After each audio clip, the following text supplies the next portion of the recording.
Thank you for joining us. My name is David. I'm the CEO of Bottlebooks. Matthew Johnson is also here from Bottlebooks. We both were involved in this project right from the start when we were talking to many of the top producers in the world to really know what they wanted from an e-label solution, and then also pouring through all the regulation. You'll learn about what is Bottlebooks. Many of you know Bottlebooks already, how to comply with the regulation. We'll take you through a demo, show you how to print the label, how this affects your online shop, pricing, how much does it cost, and of course, how to get started.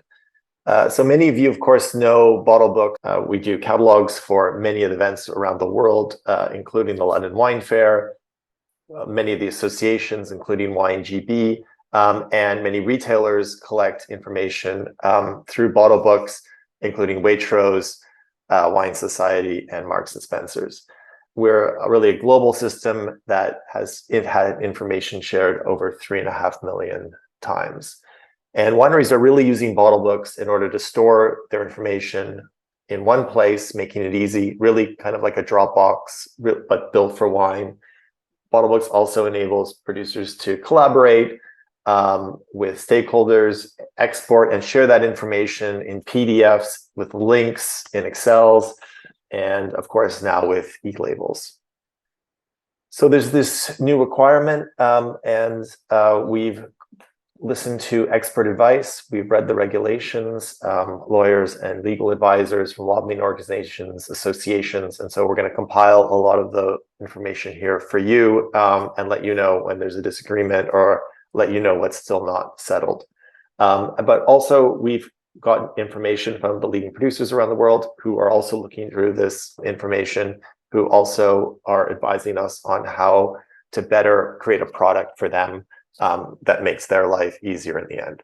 Now, this isn't legal advice. You still need to seek out your own legal advice, listen to as many sources as you can, but we're trying to be the most conservative and give you the best guidance in order to comply with this legislation.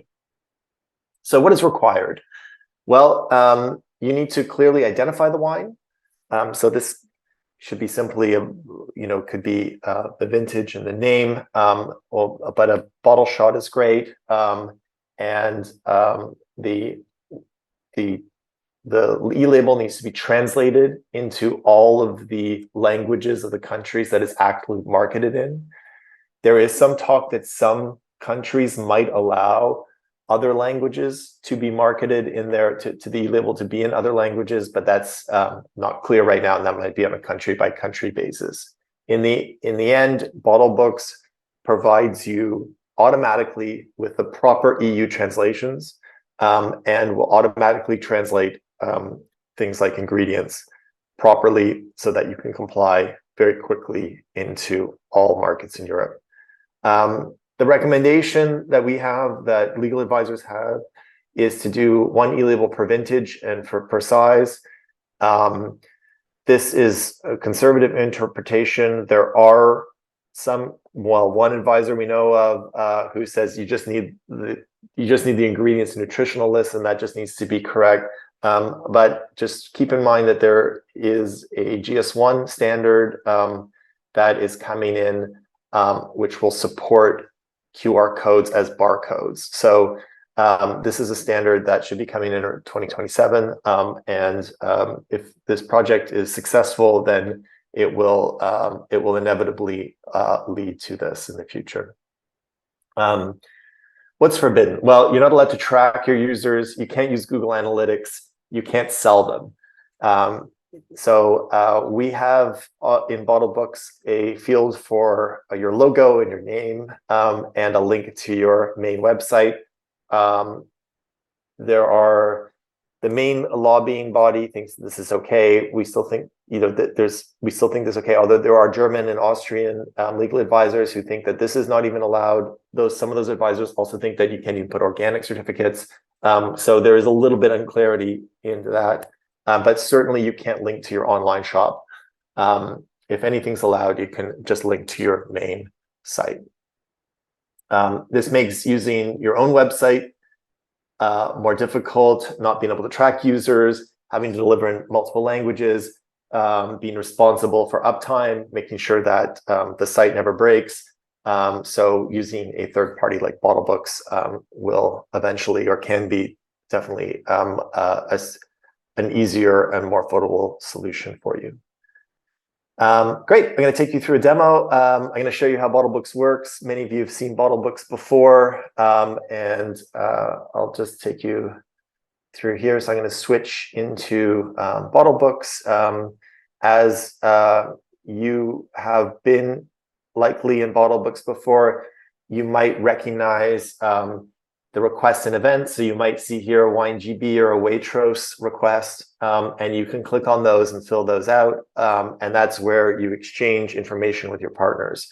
All that information, once you've entered it, your products, your profile, that gets all saved in your portfolio. So if you click up here, you can access your portfolio. Some producers are paying for portfolio. They're using it like a Dropbox. They're using it to send links to product information, to sales meetings they just had. They're using it to keep their marketing information in one place.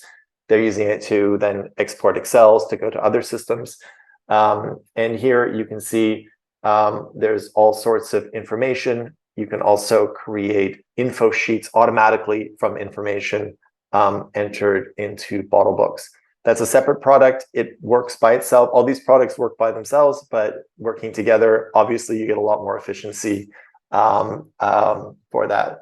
And then, of course, we have developed e-labels for producers, and you can click on it by going up here. I'll also send you a link to get into the e-labels. If you don't use Bottlebooks, haven't used Bottlebooks, you might have an account on Bottlebooks. In either case, you can go follow that link, sign up. We'll get you in the right account if there's already an account for your company. If not, you can go create one, get right in there, and you can create an e-label. You get 3 free e-labels. So no commitment, no credit card, nothing. Just go in there, play around. You'll learn a lot, and you can get going. So let's do that. We're going to add an e-label.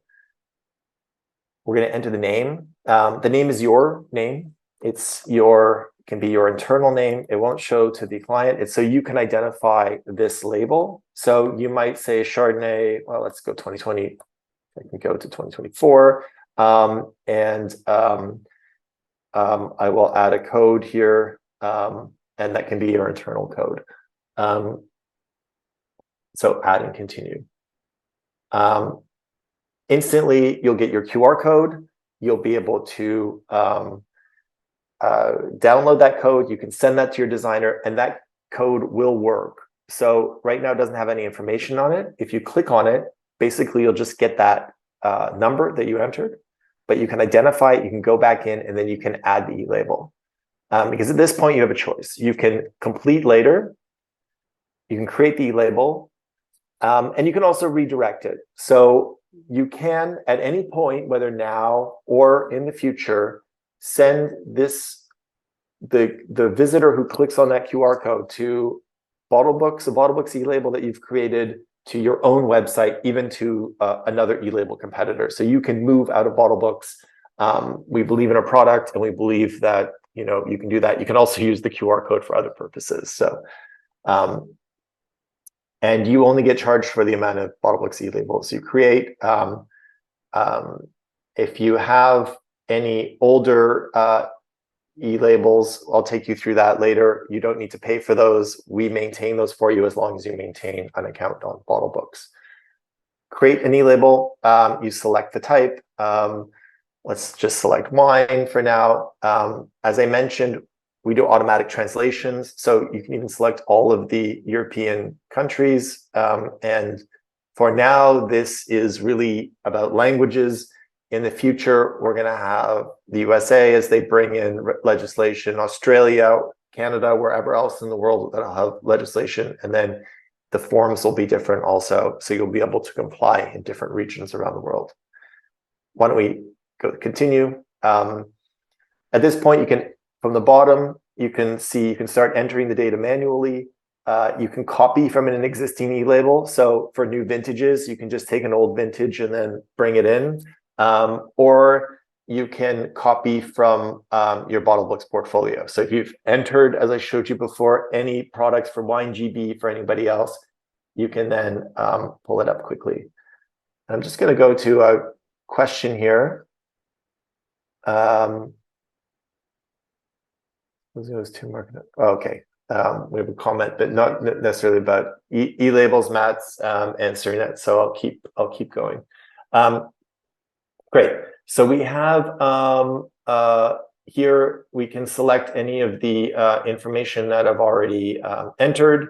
I don't know. We can select maybe this example here, and because I've entered this information before, it will come up already, any information I've entered into the e-label. So we can see there's already an image, there's a name, and there are a bunch of details that are optional that you don't have to enter, like if it's dry, white, the denomination, grape varieties, but this is information that, you know, the people clicking on the QR code might want to know, and you can provide that to them.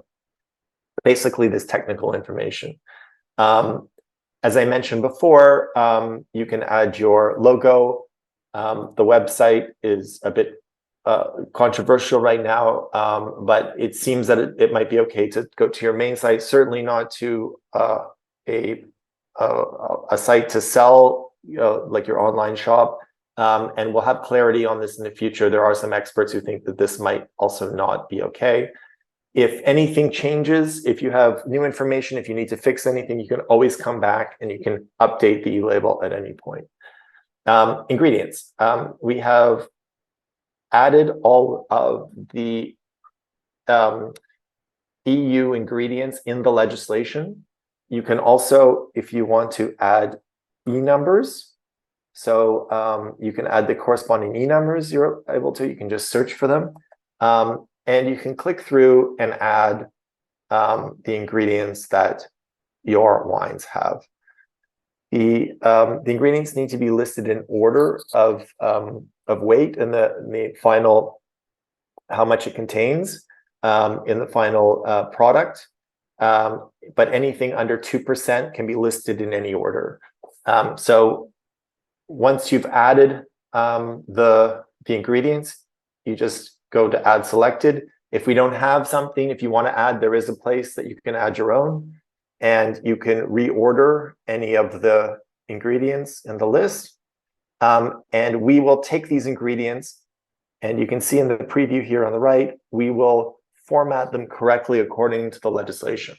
So we will highlight allergens, we will use some of the language such as contains as, some of the language that is in the EU regulations, so you don't have to worry about that.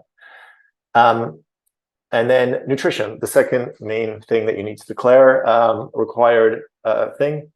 For most wines, for the vast majority of wines, for most standard wines, you should be able to, with alcohol, residual sugar, and total acidity, be able to complete the nutritional table.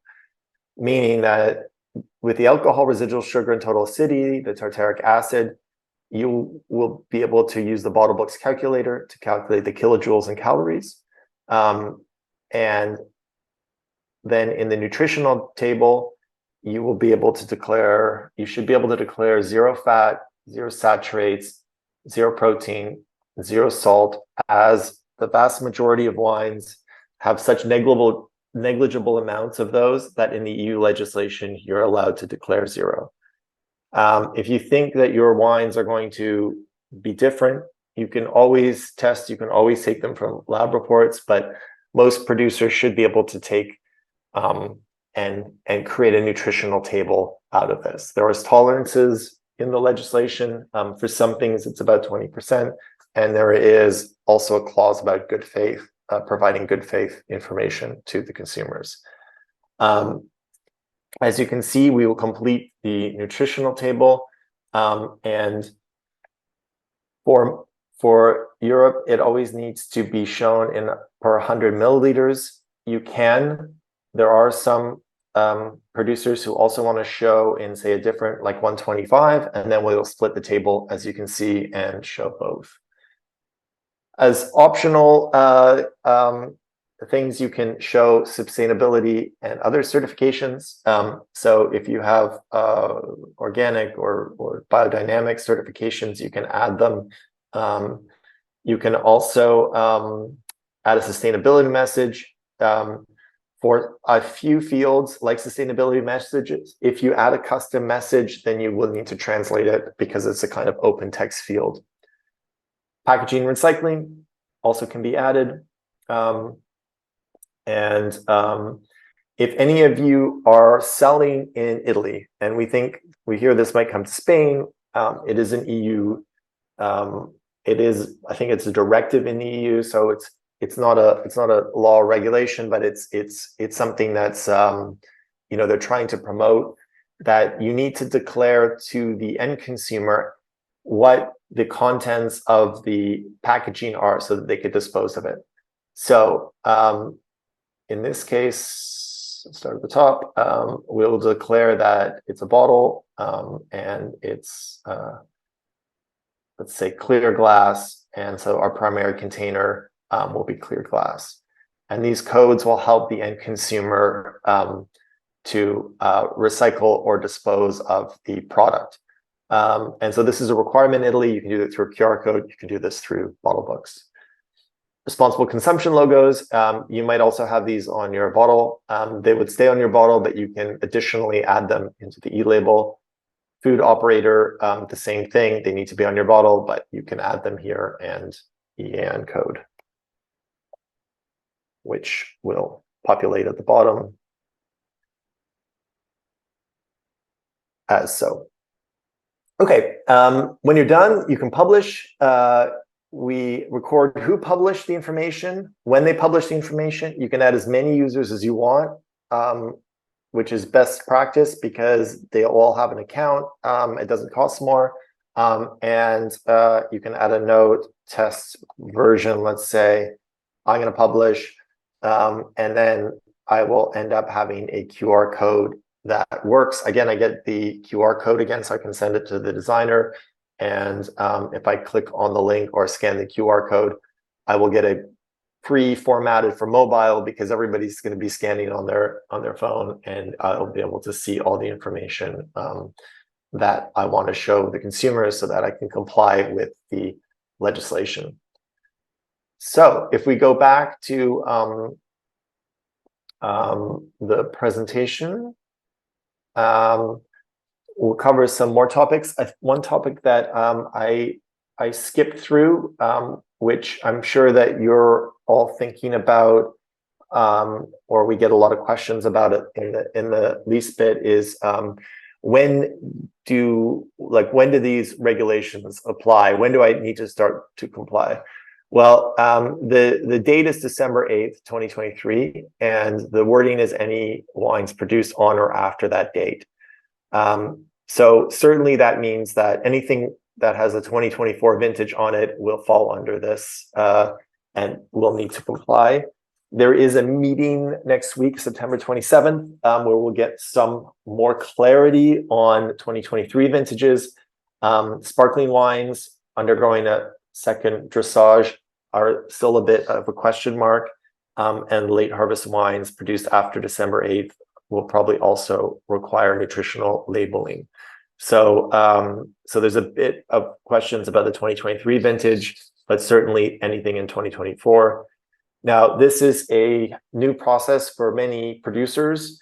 So a lot of producers have already started, just so they can just get a QR code on a bottle. They can go through the process before it's required. So a lot have started to use Bottlebooks to do this.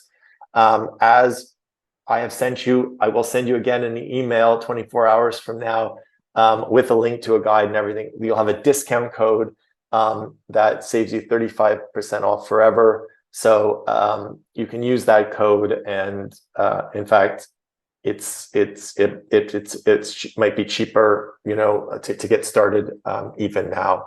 And that code expires on December 8th, so you'll know when it expires. So you can use it then, but if you use it, you'll need to use it before then. Okay, so I took you through the demo. We talked about how to enter the ingredients. We talked about completing the nutritional table. And now you have the QR code and you need to print the label. So all of the information that you have been printing, unfortunately, still needs to be printed. So that contains the the allergens need to be printed, the produce and bottled by, symbols, alcohol, and size. That information still needs to be printed. What needs to be added is you need to put the energy. The shortest calculation, the shortest display of that is 100 milliliters colon E equals the kilojoules slash the kcals. And you need to put the QR code. With the QR code, some legal experts are saying that you could write some text saying nutritional and ingredients values or scan for more info. Some are saying that you could put an eye in the QR code. We do provide that in Bottlebooks, that you can create QR codes with an eye in them. There's nothing in the legislation that says that you need to do anything. So there's a bit of a gray zone there too. But it says that you do need to put the QR code on. QR code printing obviously can be a bit tricky. So we have some guidelines also in our guide that I'll send you in 24 hours. But in essence, we recommend at least 1.25 centimeters squared to have a margin, meaning a quiet space around. So you see this white kind of border to be at least 2 of the pixels of the QR code. So these little black dots, one of those is a kind of a pixel or block, and it should be at least 2 wide, especially if there's a busy background or a different color. Obviously, if the background's white, it'll blend right in. It should also be a high contrast. So black and white is the best. If you have something like a beige, like on half of this slide is a bit sort of beigey gray, that's obviously so that's still okay, but every space, everything that you do against sort of these best practices, it can make the QR code more difficult to read. And if you do enough of them, it'll be tough for that QR code to be read. So the smaller it is, the least contrast, all of that. And please just test like crazy on the final packaging. This is new. So test it with different phones, test it on different packaging. We heard many stories of producers who put a test QR code or the wrong QR code on a packaging, all of that. I think that's the best thing. A lot of production lines don't have QR code testers on it like they do have barcode testers. Some are adding these QR code testers, but it's just something to keep in mind. A couple questions that come up. How long must the label be retrievable? It needs to be retrievable as long as the product's on sale, and we will maintain those for you as long as you keep some kind of a subscription in Bottlebooks. Can the data be changed anytime? Yep, you can go in and change that data, and you can obviously you can also move away from Bottlebooks at any time. So if you want to switch, we allow this redirect, and you can switch to another service or to your website. Anybody outside the EU? Anybody outside the EU requesting this information? I can answer that with the next slide. We have no news of any regulation that's passed. We have. The rumors are strong in the UK that they'll follow the EU legislation, in the US that they'll come up with something very similar. So they're already on the path to do that. Canada, the same. So we think that this will come around the world, and we will provide functionality for that.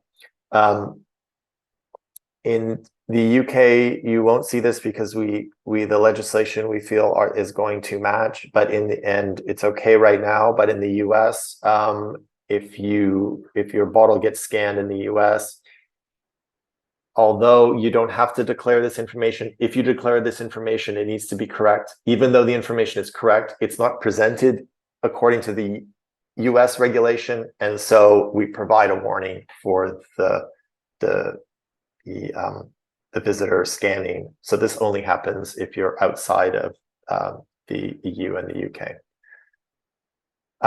Your online shop. So if you're selling on an online shop, if you're selling yourself or you're selling for somebody else, you need to provide, basically the principle is that at the point of sale, this information needs to be available.